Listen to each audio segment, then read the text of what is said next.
Ipinanganak ako sa isang pamilyang magsasaka kung saan naghahanap buhay kami sa pagtatrabaho sa lupa.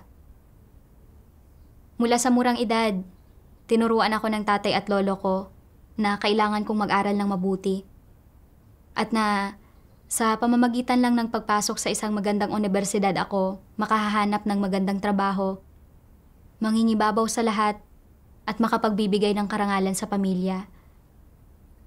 Sa kanilang pagtuturo, kapwa sa salita at sa halimbawa, masipag akong nag-aral at palaging mataas ang mga marka ko. Madalas sabihin sa akin ng tatay ko, nakuha ng pinsan mo ang kanyang PhD at naging isang propesor. Mataas ang kinikita niya at napaka-prestihiyoso nito. Yung isa mo pang pinsan ay nagtapos sa isang sikat na universidad at ngayon ay gumagawa ng siyentipikong pananaliksik na may magagandang benepisyo. Naisip ko na kailangan kong mag-aral ng mabuti at pumasok sa isang magandang unibersidad at humanap ng magandang trabaho. Sa gayong paraan ay pareho kong mabibigyan ng karangalan ang sarili ko at mga magulang ko. Noong panahong iyon, nanampalataya na ako sa Diyos. Pero upang makapasok sa isang magandang unibersidad at sa kalaunan ay makahanap ng magandang trabaho at mapahanga sa akin ang lahat, ganap akong tumuon sa pag-aaral ko at hindi ako regular na dumalo sa mga pagtitipon. Kalaunan, dahil sa mabigat na pressure sa pag-aaral at matinding kompetisyon, unti-unti akong nagsimulang dumanas ng mga problema sa kalusugan. Sunod-sunod akong nagkaroon ng mga sakit tulad ng paglaki ng thyroid, mga problema sa sikmura, at acute gastroenteritis. Nagpagamot ako sa ospital, pero hindi masyadong naibsan ang sakit. At nakaranas ako ng matinding pagkalagas ng buhok. Nakitang-kita sa mata ang pagnipis ng buhok ko. Madalas ding sumumpong ang gastroenteritis ko at madalas akong magkaroon ng diarrhea. Pinahirapan ako ng mga sakit na ito. Isinasadlak ako sa matinding pagdurusa. Habang nakikita ang matamlay kong sarili sa salamin, pakiramdam ko ay sobrang ubos na ako sa isip at katawan at nasa matinding pasakit. Namimiss ko ang mga panahong madalas akong makipagtipon sa mga kapatid. Nagbabasa ng mga salita ng Diyos at umaawit ng papuri sa Kanya na partikular na nakagagaan ng pakiramdam at nakapagpapalaya. Ninais kong makapagpahinga, pero nagdulot sa akin ng pisikal at mental na kapaguran ang mabigat na gawaing akademiko. Madalas akong makaramdam ng pasakit at kahungkagan. Iniisip na ang pamumuhay ng ganito ay sobrang nakakapagod. Minsan, naiisip ko pa nga na mabuti pa sigurong tumalon mula sa isang mataas na lugar at mahulog sa isang walang katapusang pagtulog. Napagtanto ko na mula kay Satanas ang mga kaisipang ito at na hindi ko maaaring sundin ang mga ito. Kalaunan, naisip ko, napakaraming taon kong pinaghirapan ang pangarap kong mamukod-tangi ng higit sa lahat. Ito na lang ang huling taon na kailangang lampasan.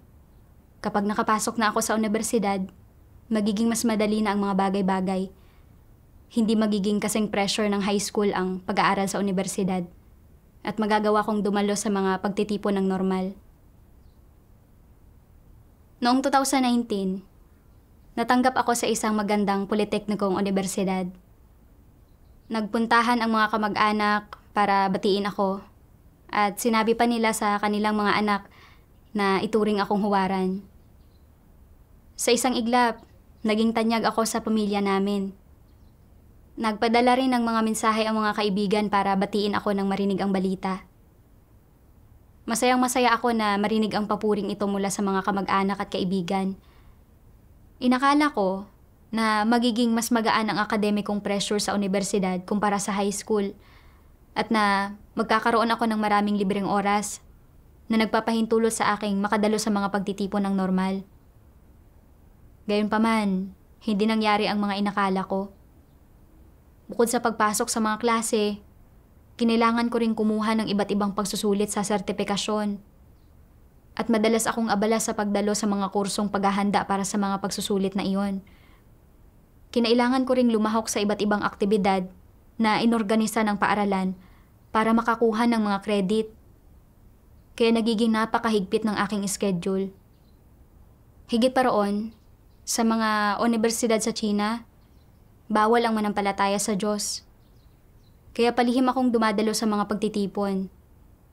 Pakiramdam ko ay medyo napipigilan ako at palagi akong natatakot na baka mahuli ako. Kalaunan, sinabi ni Sister Chenshin na marami ang baguhan sa iglesia na apurahang nangangailangan ng pagdidilig at gusto niya akong magsanay para gawin ito.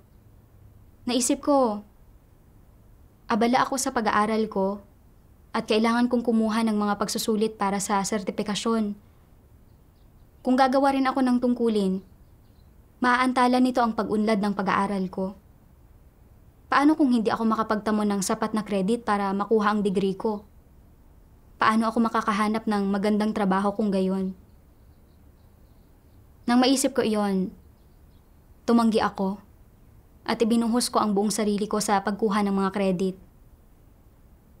Bagaman, dumadalo pa rin ako sa mga pagtitipon. Hindi ko mapatahimik ang puso ko. Bihira na akong magdasal at magbasa ng mga salita ng Diyos. Araw-araw, sinusunod ko na lang ang nakagawian na pagpasok sa klase at pagkuha ng mga credit.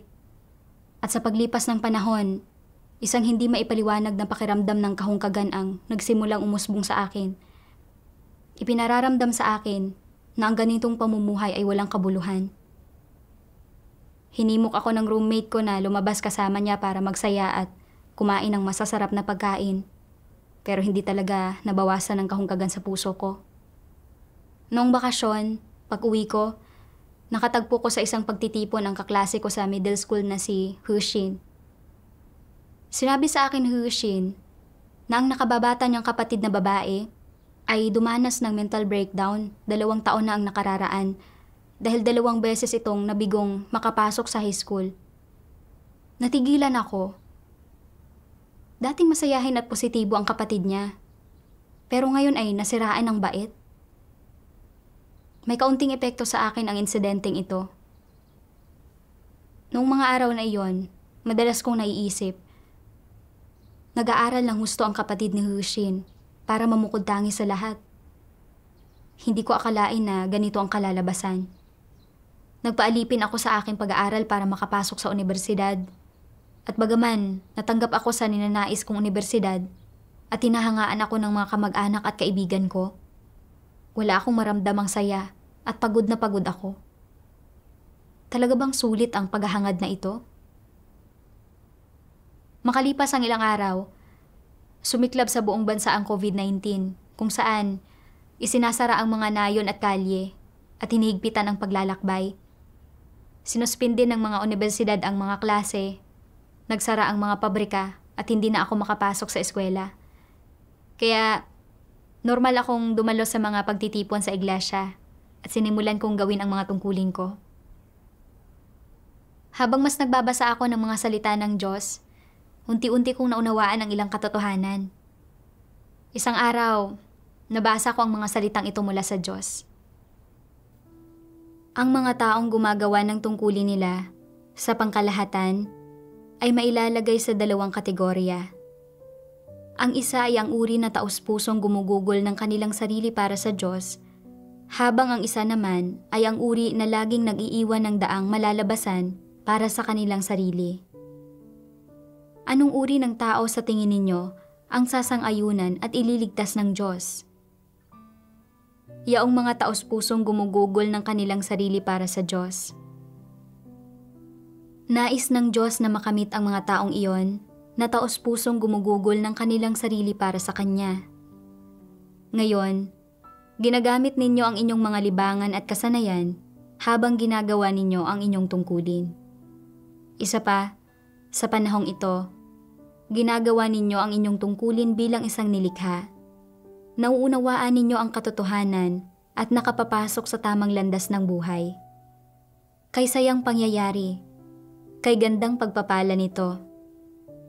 Paano man ninyo tingnan ito, hindi ito isang kawalan, Habang sinusundan ninyo ang Diyos, inilalayo ang inyong sarili sa mga lugar ng kasalanan at inilalayo ang inyong sarili sa mga grupo ng masasamang tao. Kahit papaano, ay hindi patuloy na magdurusa ang inyong puso at isipan sa pagtiwali at pagyurak ni Satanas. Nakarating kayo sa isang piraso ng dalisay na lupain, dumating sa harap ng Diyos. Hindi ba't isang napakalaking pagpapala nito? Muling isinisilang ang mga tao sa magkakasunod na salit-salinlahi hanggang sa kasalukuyan. At gaano karaming tsansa ang mayroon sila? Hindi ba tanging ang mga taong ipinanganak sa mga huling araw ang may ganitong pagkakataon? Napakagandang bagay nito. Hindi ito isang kawalan. Ito ang pinakamalaking pagpapala. Dapat masayang-masaya ka. Bilang mga nilikha, sa lahat ng nilalang, sa ilang bilyong tao sa mundo, gaano karaming tao ang may pagkakataong makapagpatotoo sa mga gawa ng lumikha sa kanilang identidad bilang mga nilikha na magampanan ang kanilang tungkulin at responsibilidad sa gawain ng Diyos? Sino ang may gayong oportunidad?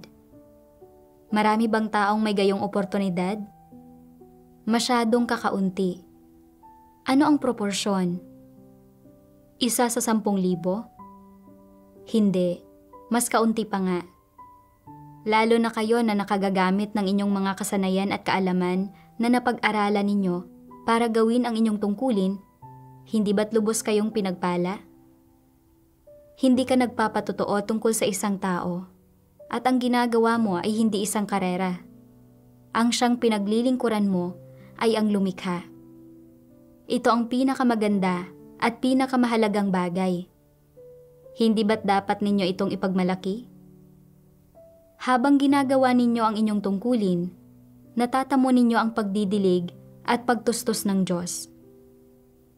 Sa gayong napakagandang kapaligiran at pagkakataon, kung wala kayong natatamong anumang mahalagang bagay, kung hindi ninyo nakakamit ang katotohanan, hindi ba kayo magsisisi habang buhay?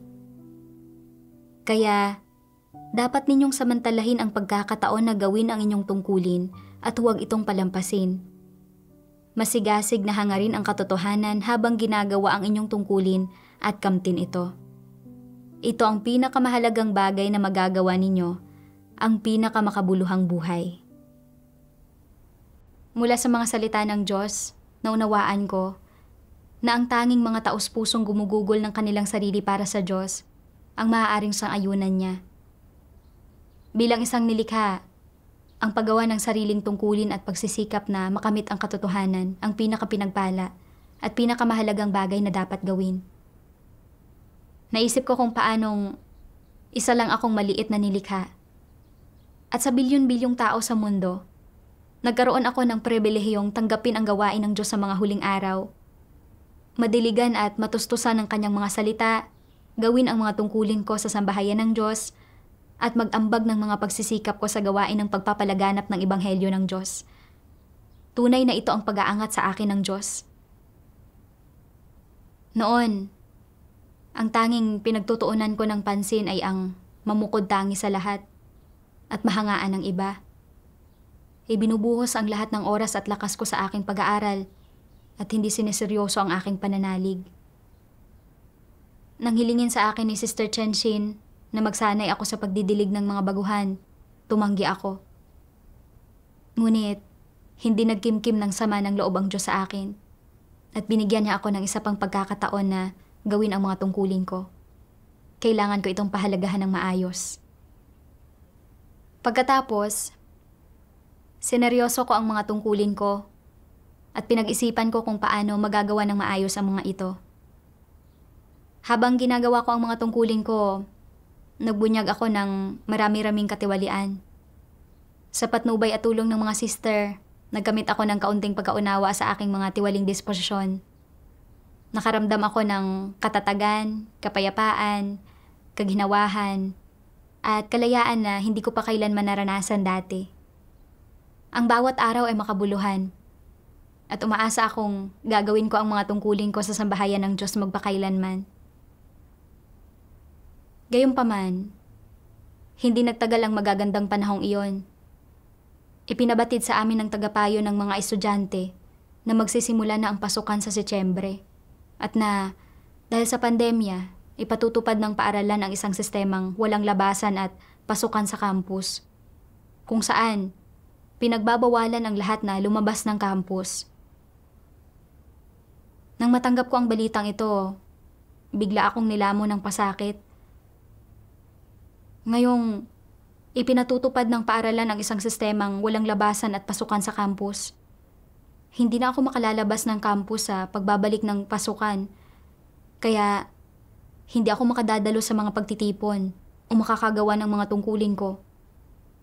Maiindoktrinahan din ako ng mga ideyang ateista. Mababaw lang ang pundasyon ko sa pananalig at maliit ang tayog ko. Makakapanindigan kaya ako sa ganitong kapaligiran? Kaya ayaw kong pumasok sa eskwela. Pero naisip ko, kung hindi ako papasok, tiyak na madidismaya sa akin ang tatay at lolo ko. Hindi na magiging mataas ang tingin sa akin ng mga kamag-anak at kaibigan ko at baka kutsain pa nila ako. Pero kung talagang papasok ako sa eskwela, hindi ako makadadalo sa mga pagtitipon o makagagawa ng mga tungkulin ko. Ngayong kumakalat ang pandemya kahit saan at tumitindi ang mga sakuna, nalalapit na ang pagtatapos ng gawain ng Diyos. Kung magwawakas ang gawain ng Diyos at hindi ko pa rin nakamit ang katotohanan, hindi ba't kung gayon ay masasadlak ako sa mga sakuna? Pero kung susuko ako sa aking pag-aaral, hindi ba't mawawala ng saysay ang lahat ng taon ng pagsisikap ko? Habang iniisip ko ito, lubha akong nabagabag at hindi ko alam kung ano ang dapat kong piliin. Noong panahong iyon, nakipag-ugnayan sa akin ang leader at sinabing, ngayong mabilis na lumalaganap ang ebanghelyo at parami ng paraming tao ang tumatanggap sa gawain ng Diyos, apurahang nangangailangan ang iglesia ng mga tagadilig at gusto namin magdiligan ng mga baguhan. Handa ka bang gawin ito? Medyo naguguluhan ako noong mga oras na iyon. Pagkatapos, napanood ko ang dula sa entablado na paalam, aking inosenteng campus. At nakita ko ang isang sipi ng mga salita ng Diyos na binanggit sa video. Ginagamit ni Satanas ang kasikatan at pakinabang upang kontrolin ang mga kaisipan ng mga tao. Idinudulot sa mga tao na wala ng ibang isipin kundi ang dalawang bagay na ito. Nakikibaka sila para sa kasikatan at pakinabang, dumaranas ng mga paghihirap para sa kasikatan at pakinabang, nagtitiis ng kahihiyan at nagbubuhat ng mabibigat na pasanin para sa kasikatan at pakinabang, nagsasakripisyo ng lahat ng meron sila para sa kasikatan at pakinabang, at gagawa sila ng kahit anong paghuhusga o pagpapasya alang-alang sa kasikatan at pakinabang. Sa ganitong paraan, naglalagay si Satanas ng mga di nakikitang kadena sa mga tao at suot-suot ang mga kadenang ito, wala silang lakas ni tapang na makaalpas. Dala nila ang mga kadenang ito nang hindi nila nalalaman at patuloy silang naglalakad ng may matinding paghihirap. Alang-alang sa kasikatan at pakinabang na ito, lumilihis ang sangkatauhan mula sa Diyos at ipinagkakanulo siya at lalo silang nagiging buktot. Sa ganitong paraan, sunod-sunod na nawawasak ang mga henerasyon sa gitna ng kasikatan at pakinabang ni Satanas. Mula sa mga salita ng Diyos, naunawaan ko na ginagamit ni Satanas ang kasikatan at pakinabang para ilayo ang mga tao sa Diyos at akayin sila na ipagkanulo siya. Naalala ko na noong bata pa ako, itinuro sa akin ng tatay at lolo ko na mamukod tangi at magbigay karangalan sa iyong mga ninuno at na kailangang tiisin ng isang tao ang pinakamatinding hirap para maging pinakadakila sa mga tao. Ginawa kong layon ko sa buhay ang paghahangad ng kasikatan, pakinabang at katayuan. Naniniwalang sa pamamagitan lang ng pagkakamit ng kasikatan at pakinabang at paghanga ng iba, magiging makabuluhan at mahalaga ang buhay. Handa akong isakripisyo ang kalusugan ko para makapasok sa universidad. walang tigil akong nag-aral na parang isang robot na nagresulta sa iba't ibang karamdaman. Ang pisikal na sakit at dalamhati sa loob ko ay nagdulot sa akin ng lubhang pagkabagabag at sobrang pagkapagod. Nawalan ako ng gana na mabuhay at talagang ninais kong makatulog na lang habang buhay. Pero alang-alang sa pagtatamo ng degree, kasikatan at pakinabang, tiniis ko ang hirap at patuloy na nagsikap. Pagkatapos matanggap sa universidad na pinapangarap ko para makakuha ng sertipiko ng degree at makahanap ng magandang trabaho, ibinuhos ko ang sarili ko sa pagkamit ng mga credit. Mas lalong lumalayo sa Diyos. Dumadalo lang ako sa mga pagtitipon ng wala sa loob at nabawasan ang mga pagdarasal at pagbabasa ko ng mga salita ng Diyos. Ang kasikatan at pakinabang ay parang isang di nakikitang tanikalan na inilagay sa akin ni Satanas. Ginagapos at sinasaktan ako ng labag sa aking kalooban. Sa paghahangad ng kasikatan at pakinabang, ibinuhos ko ang lahat ng oras at lakas ko sa aking pag-aaral sa paglipas ng mga taon. Pinapabayaan ang pananalig ko sa Diyos at lubhang nagdusa ang aking espiritual na buhay. Kung magpapatuloy ako sa landas na ito, maaari akong makakuha ng bachelor's degree, isang magandang trabaho, at hahangaan ako ng mga tao. Pero ano ang pakinabang nito kung mawawalan ako ng pagkakataon na maligtas? Ngayong kumakalat na ang pandemya sa lahat ng dako, tumataas araw-araw ang bilang ng mga taong nahahawaan at marami nang namatay. Maging ang ilang opisyal ay nahawaan din. Hindi mahalaga kung gaano kayaman o kasikat ang isang tao. Kapag tinamaan siya ng virus, mamamatay pa rin siya. Napagtanto ko na ang paghahangad ng kasikatan at pakinabang at katayuan ay walang tunay na halaga o kabuluhan. Tanging ang paghahangad sa katotohanan ang nagbibigay ng pag-asa na mailigtas. Nakita ko ang isa pang sipi ng mga salita ng Diyos sa video. Ang Kristo ng mga huling araw ay naghahatid ng buhay at naghahatid ng pangmatagalan at walang katapusang daan ng katotohanan. Ang katotohanan ito ang landas kung saan nakakamit ng tao ang buhay at ito ang tanging landas para makilala ng tao ang Diyos at masang-ayunan ng Diyos. Kung hindi mo hinahanap ang daan ng buhay na ibinigay ni Kristo ng mga huling araw, kung gayon ay hindi mo kailanman makakamit ang pagsang-ayon ni Jesus. At hindi ka magiging kalipikado na pumasok sa pintuan ng kaharian ng langit, sapagkat pareho kang isang puppet at bilanggo ng kasaysayan. Ibinahagi ng pangunahing tauhan na ang tanging landas sa kaharian ng Diyos ay ang tanggapin si Kristo ng mga huling araw. Hindi mga simpleng bagay ang pag-unawa sa katotohanan at pagkakaligtas sa ating pananalig. Hindi yun parang ligtas na tayo sa sandaling maniwala tayo. Dumarami ang mga sakuna at nag-aaral pa lang tayo sa eskwelahan. Hindi natin maibabahagi ang ebanghelyo at makakatayong saksi hanggang sa makatapos tayo. Kaya nabibilang ba ito bilang pagsunod sa Diyos? Pagkarinig ko nito, labis akong naantig. Tanging sa pagtanggap sa gawain ng Diyos sa mga huling araw at paghahangad na makamit ang katotohanan, maaaring maligtas at manatiling buhay ang isang tao. Kung ako ay parehong nag-aaral at nananampalataya sa Diyos pero hindi gumagawa ng mga tungkulin ko, maituturing ba ako na isang tunay na tagasunod ng Diyos? Kung magpapatuloy ito, hindi ba't hahantong ako sa wala?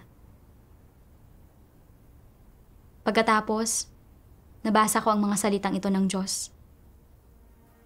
Ang gawain ng mga huling araw ay upang pagbukod-bukurin ang lahat ayon sa kanilang uri at upang tapusin ang plano ng pamamahala ng Diyos, sapagkat ang oras ay malapit na at ang araw ng Diyos ay dumating na. Dinadala ng Diyos ang lahat ng nakapasok sa kanyang kaharian, lahat ng naging tapat sa kanya hanggang sa katapusan tungo sa kapanahunan ng Diyos mismo.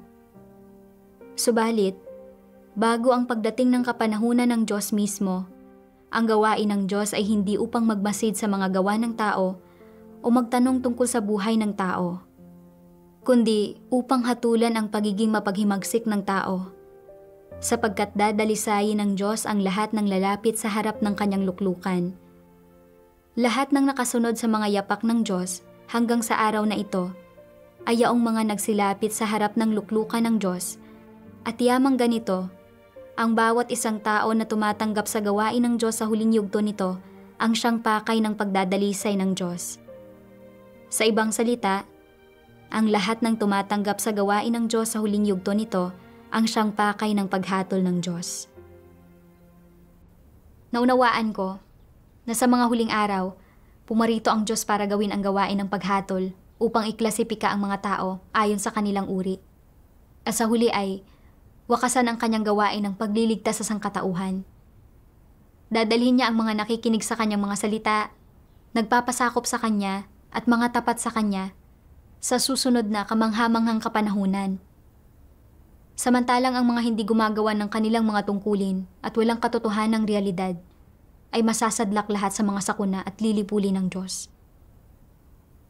Tanging ang pananampalataya sa Diyos, paggawa ng mga tungkulin, at paghahangad sa katotohanan para makapasok sa katotohanang realidad ang pinakamahalaga at makabuluhang bagay. Mapalad ako na narinig ko ang tinig ng Diyos at natanggap ang ebanghelyo ng kaharian. Nagkakaroon ng pagkakataong hangarin ang katotohanan at kamtin ng kaligtasan. Napakalaking biyaya nito mula sa Diyos. Pero, hindi ko ito pinahalagahan. Sa halip, ginugugol ko ang lahat ng oras at lakas ko sa paghahangad ng kasikatan at pakinabang. Napakabulag at mangmang ko noon. Dati, nakatuon lang ako sa kasikatan at pakinabang at hindi ko sineryoso ang paghahangad sa katotohanan. Bilang resulta, sa kabila ng pananampalataya ko sa Diyos sa loob ng maraming taon, hindi ko naunawaan ang katotohanan at kaunti lang ang kaalaman ko sa sarili kong tiwaling disposisyon. Dahil sa pandemya, ginugol ko ang ilang nakaraang buwan sa pagbabasa ng mga salita ng Diyos at paggawa ng tungkulin ko sa bahay. Nakaunawa ako ng ilang katotohanan at nagkaroon ng kaunting kaalaman tungkol sa aking mga tiwaling disposisyon. Ang mga nakamit ko sa panahong iyon ay nagbigay sa akin ng pakiramdam ng labis na pagkakontento at gusto kong isuko ang pag-aaral ko para gawin ang mga tungkulin ko. Sinabi ko sa lola ko at sa nanay ko ang desisyon kong huminto sa pag-aaral. Buong-buo ang suporta ng lola ko. Pero, nang marinig ito ng nanay ko, iyak siya ng iyak. At sinabing, hindi naging madali para sa amin na suportahan ang pag-aaral mo. Kung hihinto ka ngayon, ano ang sasabihin ng tatay at lolo mo? Ano ang iisipin ng mga kamag-anak at kaibigan natin kapag nalaman nila? Sinubukan din akong kumbinsihin ng kapatid kong babae nang malaman niya ito. Sinasabing, matapos ang mahigit 10 taon ng pagsusumikap sa pag-aaral, sigurado ka bang hindi mo pagsisisihan ang paghinto ng ganito? Nang marinig ko ang sinabi nila, medyo nalungkot ako. Napakarami kong isinakripisyo para makapasok sa universidad. Kung hihinto ako ngayon, hindi ba't masasayang lang ang 14 na taon ng pagsisikap ko at ang puspusang pagsasakripisyo ng mga magulang ko? Higit pa rito, hindi naging madali para sa mga magulang ko na suportahan ako sa pag-aaral. Umaasa sila na makapapasok ako sa isang magandang universidad, makahahanap ng magandang trabaho, na mabibigyan ko sila ng mas magandang buhay at ng kaunting karangalan.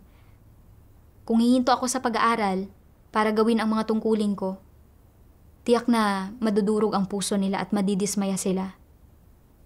Napakawalang utang na loob niyon.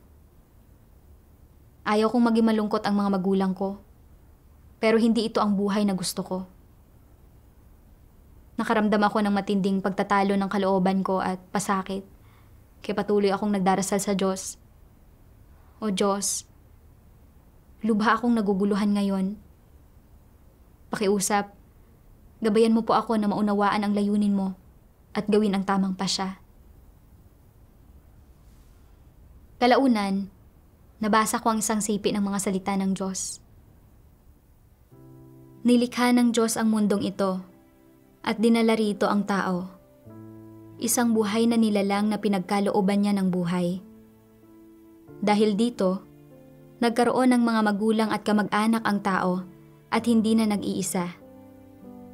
Mula nang unang makita ng tao ang material na mundong ito, itinadhana siyang mabuhay sa loob ng ordinasyon ng Diyos. Ang hininga ng buhay mula sa Diyos ang sumusuporta sa bawat nabubuhay na nilalang sa kanilang paglaki hanggang sa kanilang pagtanda. Sa panahon ng prosesong ito, walang nakadarama na umiiral at lumalaki ang tao sa ilalim ng pangangalaga ng Diyos. Sa halip, naniniwala sila na ang tao ay lumalaki sa ilalim ng biyaya ng pagpapalaki ng mga magulang at na ang sarili niyang instinto sa buhay ang gumagabay sa kanyang paglaki. Ito ay dahil hindi alam ng tao kung sino ang nagkaloob ng buhay niya o kung saan ito nanggaling, lalo nang hindi niya alam kung paano lumilikha ng mga himala ang likas na pag-uugali niya sa buhay. Ang alam lang niya ay na pagkain ang saligan ng pagpapatuloy ng kanyang buhay, na pagtitiyaga ang pinagmumula ng pag-iral ng buhay niya, at na ang mga paniniwala sa kanyang isipan ang puhunan kung saan nakadepende ang kanyang pananatiling buhay. Tungkol sa biyaya at panustos ng Diyos, walang anumang nababatid ang tao. At sa ganitong paraan niya inaaksaya ang buhay na ipinagkaloob sa kanya ng Diyos. Wala kahit isang tao na pinangangalagaan ng Diyos sa araw at gabi ang nagkukusang sumamba sa kanya. Patuloy lang na gumagawa ang Diyos sa taong wala siyang anumang inaasahan ayon sa naplano na niya. Ginagawa niya iyon sa pag-asang balang araw, magigising ang tao mula sa panaginip nito at biglang matatanto ang halaga at kahulugan ng buhay, ang halagang ibinayad ng Diyos para sa lahat ng kanyang ibinigay sa kanya at ang masidhing pananabik ng Diyos na manumbalik ang tao sa kanya. Mula sa mga salita ng Diyos, naunawaan ko na umiiral ang lahat ng tao sa ilalim ng kataas-taasang kapangyarihan at paunang pagtatakda ng Diyos. Sa panlabas, tila ang mga magulang ko ang nagpalaki sa akin. Pero sa realidad, nagmumula sa Diyos ang buhay ko. Ang Diyos ang nagtutusto sa akin. Isinasaayos ang pamilyang nagsilang sa akin at ang mga magulang ko. Ibinibigay ang lahat ng mga pangangailangan ko para mabuhay. At hakbang-hakbang akong ginagabayan kung nasaan ako ngayon. Ang pagpapalaki ng mga magulang sa kanilang mga anak ay pagtupad lang sa kanilang mga responsibilidad at obligasyon. Walang utang na loob na namamagitan sa kanila. Matagal ko nang gustong magkolehiyo at makahanap ng magandang trabaho para magkaroon kami ng mga magulang ko ng mas magandang buhay at makamit ang paghanga ng mga tao. Para sa layong ito, nagsumikap ako ng mahigit 1 dekada. Pero, ang hinangad ko ang kasikatan at pakinabang at pininsala at pinahirapan ako ni Satanas. Hindi ang mga magulang ko ang tumayo sa tabi ko sa mga pinakamasakit na sandali ng buhay ko, kundi ang Diyos. Binabantayan at pinoprotektahan ako ng Diyos. Binibigyang ginhawa at ginagabayan ako gamit ang kanyang mga salita. Hinihintay niya ako na magbalik loob. Kung nagpatuloy ako sa maling daan na ito, magiging napakalaki ng utang ko sa Diyos. Patuloy akong dinidiligan at tinutustusan ng Diyos. Hakbang-hakbang akong inaakay tungo sa kinaroroonan ko ngayon. Ngayon, sa iba't ibang gampanin sa loob ng sambahayan ng Diyos na nangangailangan ng pakikipagtulungan ng mga tao, dapat kong isakatuparan ang mga responsibilidad ko bilang nilikha at tuparin ang mga tungkulin ko. Matapos maunawaan ang mga bagay na ito, sinabi ko sa nanay at kapatid ko, may misyon ako. At sumang-ayon man kayo o hindi, hihinto ako sa pag-aaral. Nang makita nila kung gaano ako kadeterminado, hindi na sila nagsalita pa. Pagkatapos, nagbensahe ako sa aking tagapayo para ipaalam sa kanya ang desisyon ko na huminto sa pag-aaral. Sinubukan akong kumbinsihin ng tagapayo. Sinasabing, pag-isipan mo itong mabuti. Kapag nakapagtapos ka, magkakaroon ka ng bachelor's degree at magiging mas madaling makahanap ng trabaho. Nang marinig ko ito, medyo nadala ako. Kaya nagdasal ako sa Diyos at naalala ko ang mga salita niya. Gising mga lalaking kapatid. Gising mga babaeng kapatid. Hindi maaantala ang aking araw. Ang oras ay buhay. At ang bawiin ng panahon ay pagliligtas sa buhay. Hindi na malayo ang oras. Kung hindi kayo makapasa sa pagsusulit sa pagpasok sa kolehiyo, maaari kang mag-aral para dito ng paulit-ulit. Gayunpaman, hindi na maaantala pa ang aking araw. Tandaan, tandaan. Ito ang mabubuting salita ko ng panghihikayat. Nalantad na sa inyo ang katapusan ng mundo sa harap mismo ng inyong mga mata at malapit nang dumating ang malalaking kalamidad. Ano ang mas mahalaga?